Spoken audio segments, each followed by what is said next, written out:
Bom dia a todos, vamos dar início à nossa 78ª sessão ordinária da primeira Câmara de Julgamentos, hoje totalmente por videoconferência, com a participação do conselheiro Nilson, conselheira Regina Villanova, conselheiro Pedro e eu, conselheira Josiane, na presidência. Secretariando nossa sessão, servidor Márcio Pinheiro, do TAF. A conselheira Regina já informou que está com um probleminha no vídeo, não está podendo aparecer, mas já testamos o som e ela vai participar normalmente. Então, estamos com um quórum completo. Vamos dar início, então, à nossa sessão com a análise do recurso voluntário número 22.577, empresa Giro Comércio Varejista de Alimentos. E também há um recurso da mesma empresa, que é o recurso voluntário 22.649, que faremos o julgamento em conjunto. Vou fazer, então, a leitura do relatório relativo ao recurso voluntário 22.577, ressaltando que a doutora Bianca, se entrar no curso da sessão, será solicitada a participação dela no momento oportuno.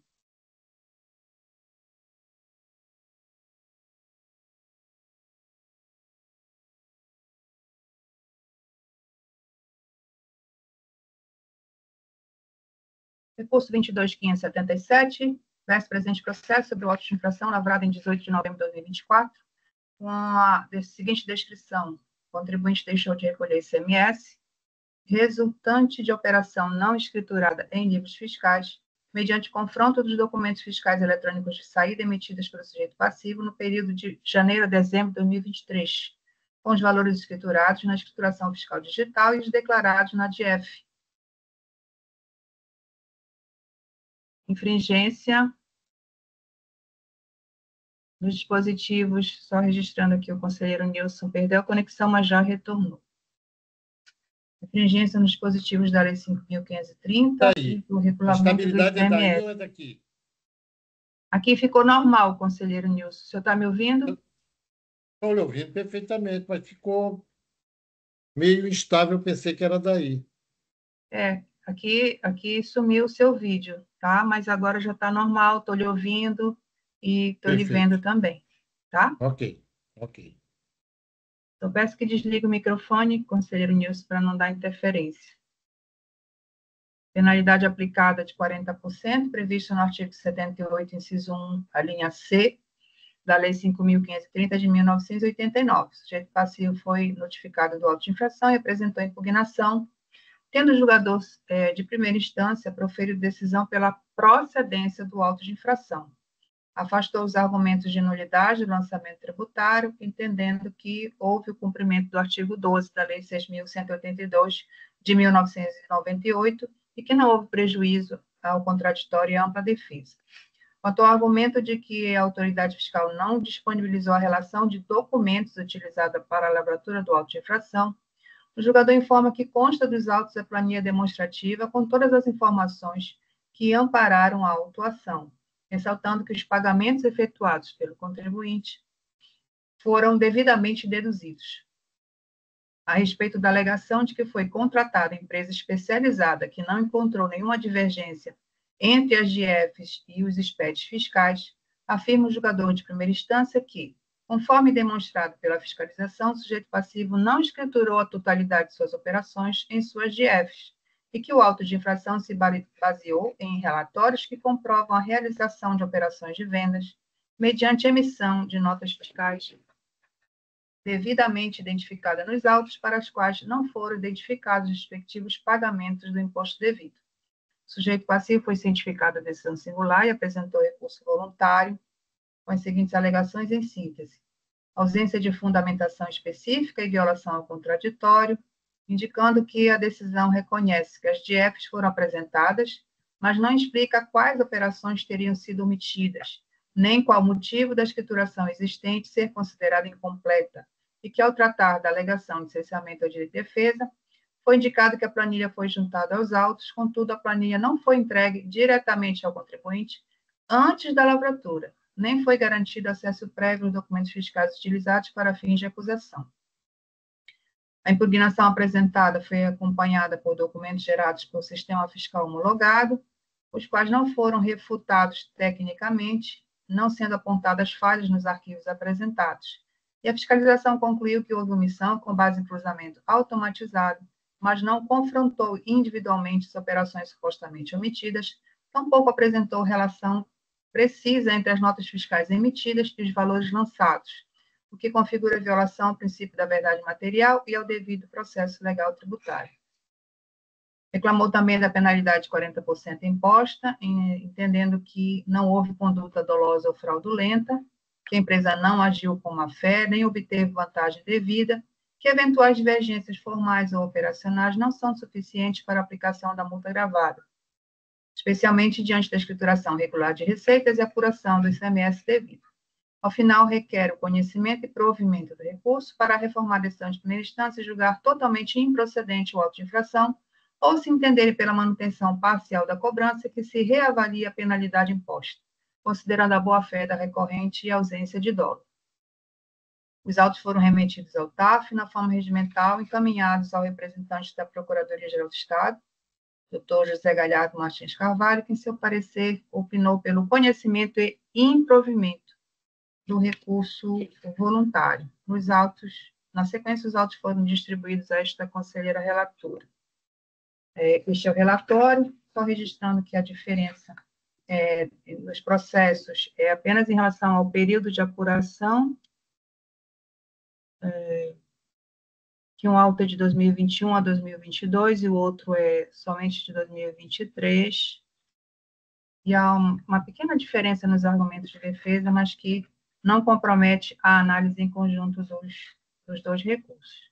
A doutora Bianca não se encontra ainda na sessão, então, pela sequência regimental, pediria a manifestação, mas já fiz a indicação e o parecer do doutor José Galhardo foi pelo conhecimento e improvimento.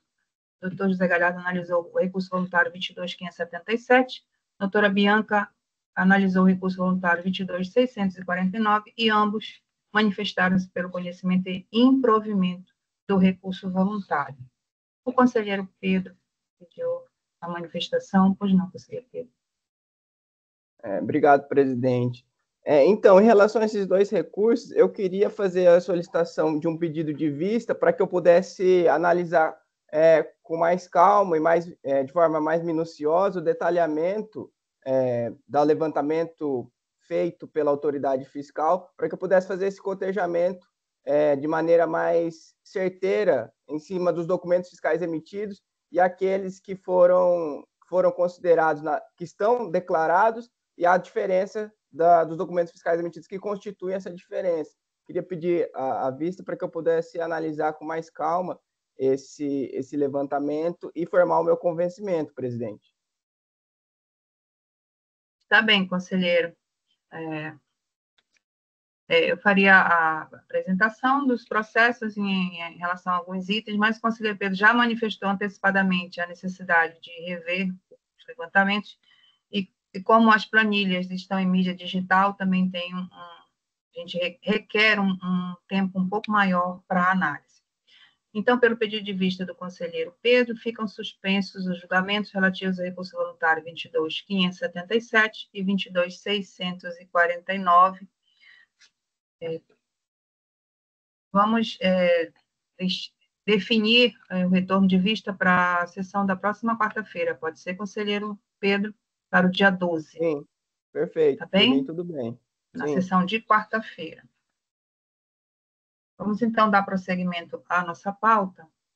Nós temos o recurso de ofício 22.853. A empresa é Philips Medical Systems, processo de relatoria do conselheiro Pedro, não aparecer nos autos do procurador do Estado. Peço ao conselheiro Pedro a leitura do relatório. Obrigado, presidente.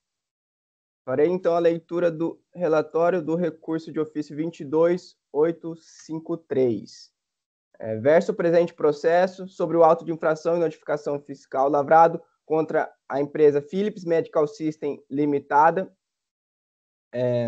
no dia 28 de outubro de 2024, em virtude da infração tributária descrita a seguir. O sujeito passivo deixou de recolher o ICMS correspondente à diferença entre as alíquotas interna e interestadual relativa à operação com mercadoria destinada ao consumidor final no dia 17 de setembro de 2024. Ao Econte Araguaia, no processo de fiscalização, lavrou o TAD em questão por recolhimento a menor de DIFAL, relativo ao DANF 57479, emitido pela empresa Philips Medical System, tendo como destinatária a empresa MedCenter Serviços Laboratoriais Limitada, empresa esta não contribuinte do ICMS. Conforme se comprova pela relação de suas atividades econômicas especificadas em seus dados cadastrais, em anexo, cabendo ao remetente o pagamento total do ICMS de FAO de acordo com a Lei Estadual número 8.315 e Convênio ICMS 236 de 2021, tendo sido lavrado este TAD para início do procedimento administrativo. A impugnante, para determinar o valor de DIFAL, efetuou o cálculo por fora, enquanto o fisco, em obediência aos artigos 6º e 7º da Lei Estadual 8.315, o faz por dentro, resultando na diferença devida desta forma, deixar de recolher o ICMS DIFAL em sua totalidade relativa à operação interestadual com mercadoria destinada ao consumidor final não contribuinte do imposto, constitui infração e sujeita à penalidade prevista na legislação tributária. Aí ele apresenta, então, a descrição da forma de cálculo efetuada de acordo com a Lei 8.315. A autoridade fiscal também capitula a infringência em dispositivos da Constituição Federal, do regulamento do ICMS do Estado do Pará, da Lei 6.172 de 98 e do Convênio ICMS 236 de 2021. A penalidade aplicada é aquela do artigo 78, inciso 1ª, linha E, e trata-se de uma autuação, então, originada em ação de fiscalização de trânsito, em decorrência do TAD 81-2024-39-000-8718, lavrado no dia 17 de setembro de 2024. O sujeito passivo, na sequência, foi notificado do AINF através da via postal e apresentou impugnação em 20 de dezembro de 2024, também pela via postal, atendendo aos requisitos legais. A julgadoria de primeira instância decidiu, então, pela improcedência do AINF, declarando integralmente indevido o crédito tributário. O julgador singular sustenta que a Lei Estadual 8.315 foi editada para exercício da competência concorrente do Estado sobre o direito tributário, conforme o artigo 24, inciso 1º da Constituição Federal. Na inexistência de lei federal sobre normas gerais, contudo, conforme dispõe o parágrafo 3º do mesmo dispositivo, os Estados exercem a competência legislativa plena. A lei federal não previa a base de cálculo do imposto correspondente à diferença entre a alíquota interna e a interestadual nas operações e prestações interestaduais que destinem bens a consumidor final não contribuinte, até o advento da Lei Complementar 190 de 2022. A superveniência de lei federal sobre normas gerais suspende a eficácia da lei estadual no que lhe for contrário, conforme o parágrafo 4º também do artigo 24 da Constituição Federal. Desse modo, a Lei Estadual 8.315, após essa data, quanto à previsão da base de cálculo do ICMS de FAO, encontrava-se suspensa. A base de cálculo aplicada para a apuração do ICMS de FAO do lançamento analisado seria, portanto, aquela prevista na Lei Complementar Nacional, e não a prevista na Lei Estadual 8.315. Como ficou comprovado que o recolhimento foi efetuado da maneira correta, e considerando que o lançamento se refere apenas à parcela correspondente ao cálculo da base de incidência nos termos da Lei 8.315, hoje de eficácia suspensa, o julgador singular entende que o lançamento não pode prosperar. Como consequência da decisão no todo contrária à Fazenda Pública, a autoridade julgadora recorreu de ofício a este tribunal, conforme a exigência do caput do artigo 30 da Lei Estadual 6.182 de 98. Em seguida, os autos foram distribuídos diretamente a este conselheiro relator, uma vez que a determinação da Ordem de Serviço 2 de 2023 da PGE dispensa emissão de parecer, opinião e parecer da Procuradoria nos processos cujo valor total não ultrapassa o montante de 15.000 UPF-PA. Esse é o relatório, presidente.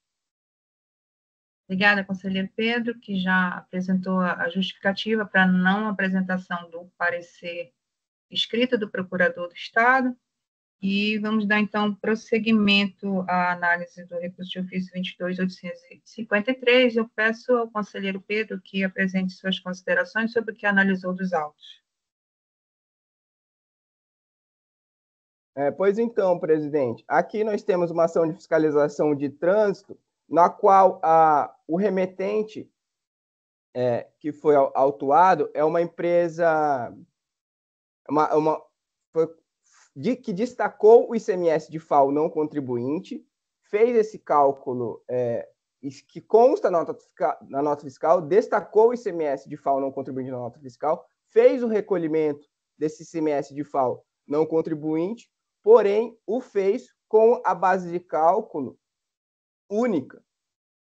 E a autoridade fiscal, então, e o período aqui de referência, então, de lavratura do TAD o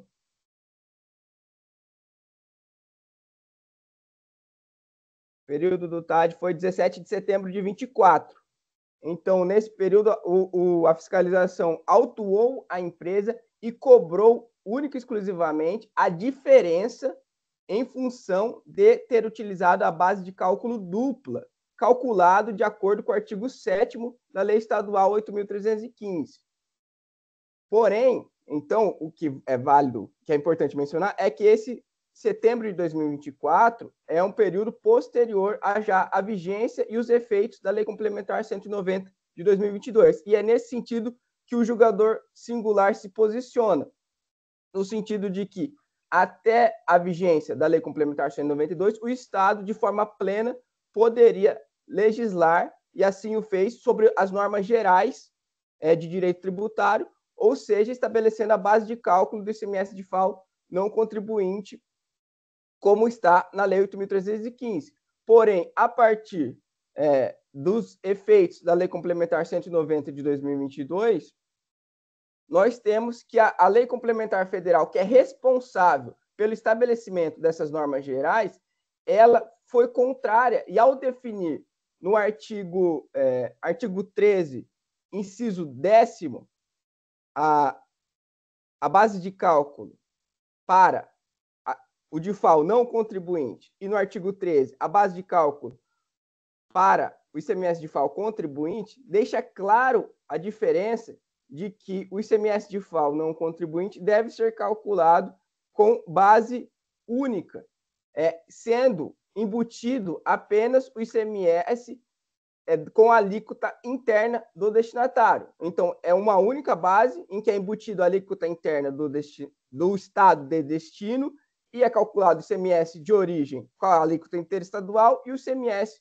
para o estado de destino com o ICMS total com a alíquota interna, e a diferença é aquela devida para o estado de destino. É bem claro na legislação, após a previsão da Lei Complementar 190, e nisso a Lei Estadual 8.315 não faz essa diferenciação entre o ICMS de FAO contribuinte e não contribuinte.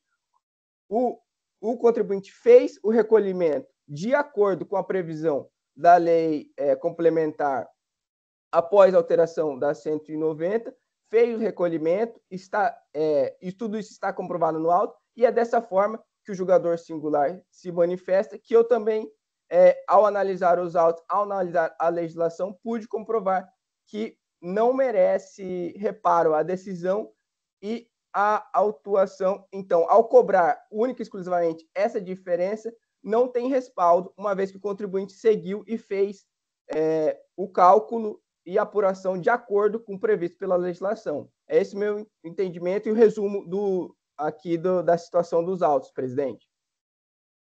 Obrigada, conselheiro Pedro. Então, é uma discussão sobre o diferencial de alíquota. Temos trazido alguns processos para análise na primeira Câmara, e a segunda Câmara também está se debruçando sobre a matéria, em razão das decisões proferidas pelo STF, de tudo que ocorreu após a edição da Emenda Constitucional 87 de 2015. Parar um pouquinho aqui para saudar a doutora Bianca. Bom dia, doutora Bianca. Bom dia a todos. Perdão pelo atraso, mas estou aqui.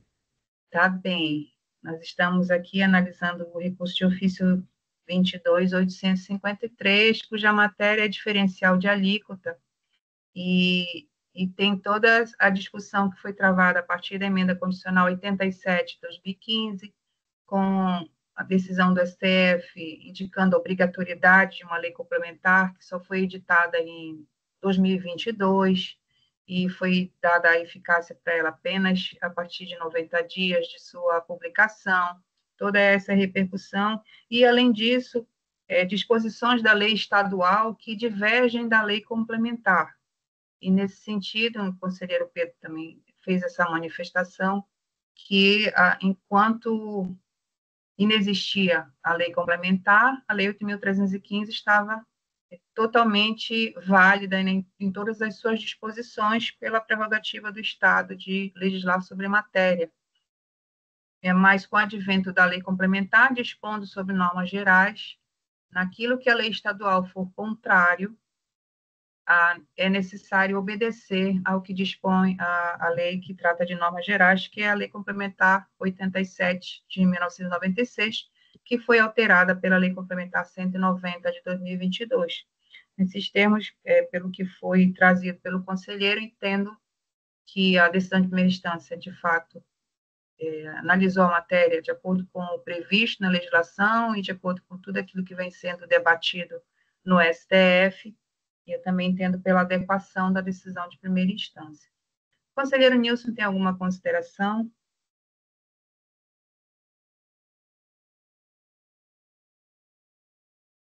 Não, presidente. Conselheira Regina, alguma consideração? Não, presidente, ouvi atentamente o relatório, as demais informações do conselheiro Pedro e da presidente, então compreendi perfeitamente. Não havendo mais dúvidas, então, em relação ao processo, eu peço ao conselheiro Pedro o seu voto. Como eu já fiz a explicação anteriormente, vou seguir apenas para a parte dispositiva, que, de acordo com o exposto, então, eu voto pelo conhecimento e improvimento do recurso de ofício para manter a decisão da primeira instância em todos os seus termos. Eu vou acompanhar o voto do conselheiro relator. Conselheira Regina, como vota? Pelo conhecimento e provimento do recurso de ofício, acompanhando o voto, conselheiro relator. Conselheiro Nilson, como vota? Acompanho o voto do conselheiro relator pelo conhecimento e improvimento do recurso de ofício. Temos, então, a decisão à unanimidade pelo conhecimento e improvimento do recurso de ofício 22.853. Concluímos, então, o julgamento, fica pendente apenas a leitura da emenda. Na sequência de nossa pauta, nós temos um recurso voluntário, que não tem parecer escrito do Procurador do Estado, mas eu já peço à doutora Bianca que acompanhe o julgamento, que também é uma questão de diferencial de alíquota, e tem um diferencial que tem inscrição endividativa, que é um assunto que também recorrentemente a gente precisa trabalhar, atuar junto com a Procuradoria-Geral do Estado. É o recurso voluntário 22.847, a empresa é construtora Ápia, processo de minha relatoria, eu vou fazer a leitura do relatório. Desse presente processo, bloco de infração lavrado em 19 de agosto de 2024, com a seguinte descrição: o sujeito passivo deixou de recolher o ICMS, correspondente à diferença entre as alíquotas interna e interestadual relativa à operação com mercadoria destinada a consumidor final. Remessa interestadual, conforme DANF 1292. Aqui na descrição da ocorrência, a fiscalização traz o entendimento com respaldo no artigo 7º da Lei Estadual 8.315, falando da responsabilidade do destinatário, que é consumidor final não contribuinte do ICMS, indicando que não cabe discussão sobre inconstitucionalidade ou validade da legislação tributária estadual, nos termos do artigo 26.3 da Lei 6.182, de 1998. E a autoridade fiscal atuante também traz uma consideração em relação ao entendimento dele quanto à validade da Lei 8.315, de 2015. A autoridade fiscal atuante indicou como infringência dispositivos da Lei 5.530, de 1989, dispositivo da Constituição Federal, do Convênio ICMS 236, de 2021, da Lei Estadual 8.315, de 2015, do Regulamento do ICMS e da Lei Estadual 6.182 de 1998. Penalidade aplicada, 40% sobre o imposto. Artigo 78, inciso 1, a linha E da Lei Estadual 5.530 de 1989, aqui já fazendo uma indicação que essa penalidade é específica para cobrança diferencial de alíquota em relação às operações para consumidores finais não contribuintes do ICMS. Então, está muito claro aqui no auto de infração. O sujeito passivo foi notificado e apresentou a impugnação, entretanto, fez, fora do prazo previsto na legislação, o prazo de 30 dias. Em razão disso, os autos foram encaminhados à Coordenação de Controle e Cobrança de Dívida Ativa para inscrição do crédito em dívida ativa, que foi efetivado em 27 de novembro de 2024. Os autos foram encaminhados à julgadoria e o julgador singular proferiu decisão pelo indeferimento da impugnação, sem apreciação do mérito, com fundamento no artigo 26, inciso 2 da Lei 6.182 de 1998, ou se tratar de impugnação intempestiva. O sujeito passivo foi notificado da decisão singular e apresentou o recurso, mediante remessa por via postal, onde foi considerada a data de postagem e foi aferida a tempestividade do recurso apresentado. Em suas alegações de defesa, a recorrente alega que o recurso é tempestivo, que a impugnação administrativa também seria tempestiva e que não havia razão para o indeferimento da impugnação.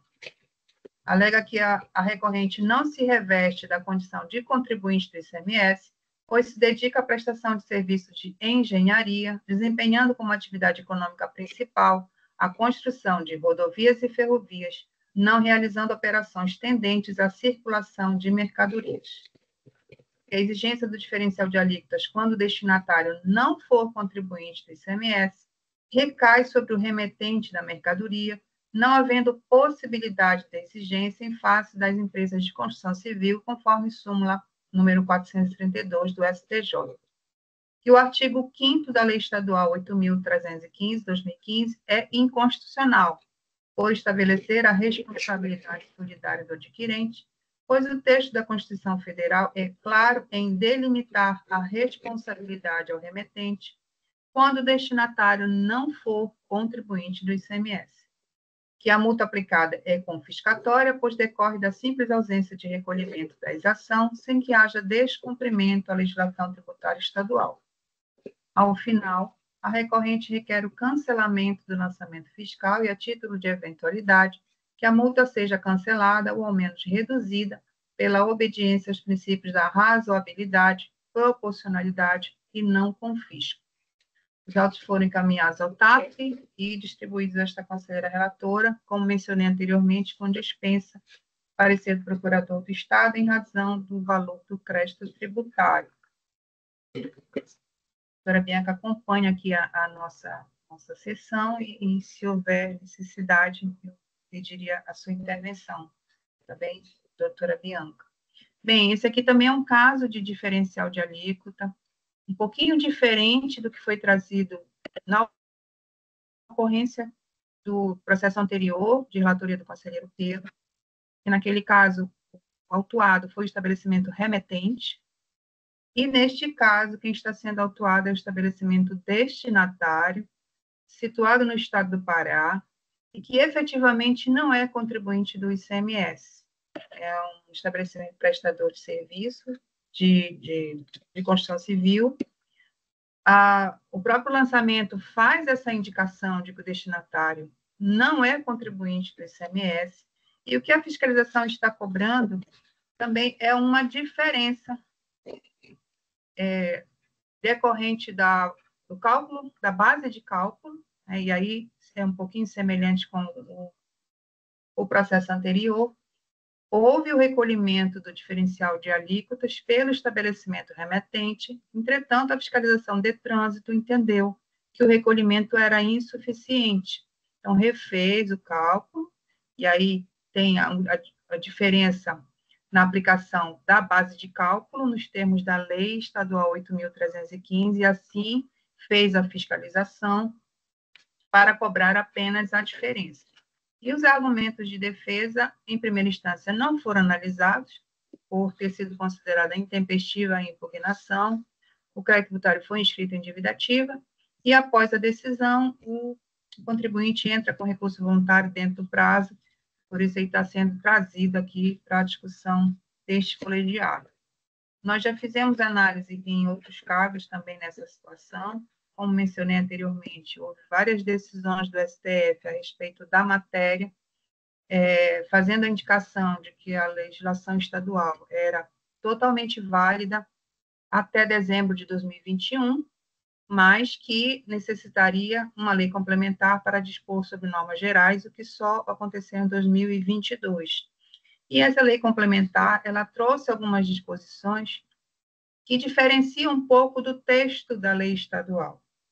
Então, há uma previsão constitucional para que o Estado possa legislar sobre direito financeiro, e assim o Estado do Pará o fez, mas também há disposição constitucional no sentido de que, sobrevindo lei federal para dispor sobre normas gerais, aplica-se a lei federal, ou melhor, não se aplica a lei estadual naquilo que for contrário à lei federal, que é o caso aqui. Então, são duas situações. A situação da base de cálculo, que foi mencionada pelo conselheiro Pedro no julgamento anterior, que a lei estadual diverge da lei complementar 190, então prevalece a disposição da lei 190, e a lei estadual também impôs uma obrigatoriedade, uma responsabilidade solidária do consumidor final não contribuinte, responsabilidade essa que não foi trazida na lei complementar. Então, a partir da edição e da vigência da lei complementar 190, as cobranças de diferencial de alíquota nas remessas a consumidores finais não contribuintes do ICMS, elas só podem ser exigidas dos estabelecimentos remetentes. Então, em que pese a legislação estadual dispor que é possível cobrar do estabelecimento destinatário, a lei complementar não prevê essa possibilidade. Então, esta autuação, ela está contrariando a disposição da lei complementar, e acredito aqui que não é nem questão de inconstitucionalidade da lei estadual, mas simplesmente da não aplicabilidade em decorrência da lei complementar 190. E é um caso que nós já analisamos aqui no tribunal, e penso que a decisão de primeira instância, então, ela deve ser reformada para que sejam acolhidas as razões de defesa trazidas pelo sujeito passivo e que efetivamente condizem com o que prescreve o ordenamento jurídico que tá posto, né? E nesse sentido, eu opino pelo cancelamento do auto de infração. O sujeito passivo traz até uma alegação sobre a súmula 432, que penso que não devemos nem entrar em debate, porque, no caso aqui, ele sequer poderia ter sido autuado, não tinha essa condição de responsabilidade relativamente a esse tributo. Então, eu nem abordei essa questão.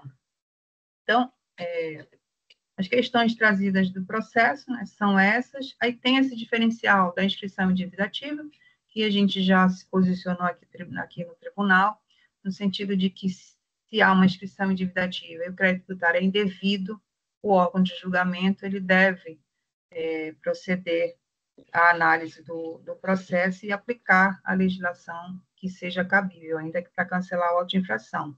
Somado a isso, nós temos a lei estadual, no artigo 51b, que prevê a possibilidade de revisão de ofício do crédito tributário, ainda que ele esteja inscrito em dívida ativa. E aqui, só pontuando uma situação que nós também tivemos na sessão passada, eu diria que aqui nem é o caso da revisão de ofício em si, porque o sujeito passivo já trouxe essa indicação desde a primeira instância, de que era incabível a autuação, né, na forma como foi feita. Nesse sentido, eu entendo pelo que o recurso voluntário deve ser conhecido, ele é tempestivo, e deve ser dado provimento ao recurso voluntário, porque as razões de defesa efetivamente caminham no sentido do cancelamento do auto de infração. São essas as considerações que eu gostaria de trazer. Conselheiros têm alguma dúvida, alguma consideração? A doutora Bianca também, se tiver alguma consideração a fazer sobre a matéria. Não, eu concordo integralmente com a explanação que a senhora acabou de nos trazer. É exatamente isso. Infelizmente, não tem como fazer a cobrança, porque a lei não permite que seja feita na forma como estabelecida no auto de infração. Conselheiro Pedro, alguma consideração? Nenhuma, presidente. Estou de acordo com as argumentações trazidas nesse mesmo sentido. Conselheira Regina? Nenhum questionamento, presidente. Eu ouvi atentamente as suas colocações e acompanho os seus argumentos de fundamento de voto. Conselheiro Nilson? Sem considerações, presidente, eu entendi perfeitamente. Bem, não havendo mais dúvidas, então, vamos ao voto relativo ao recurso voluntário 22.847.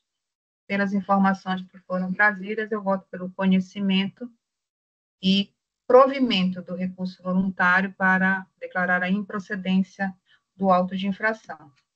Com isso, nós concluímos a pauta da sessão de hoje, registrando que houve pedido de vista no recurso voluntário 22.577 e 22.649, pelo conselheiro Pedro.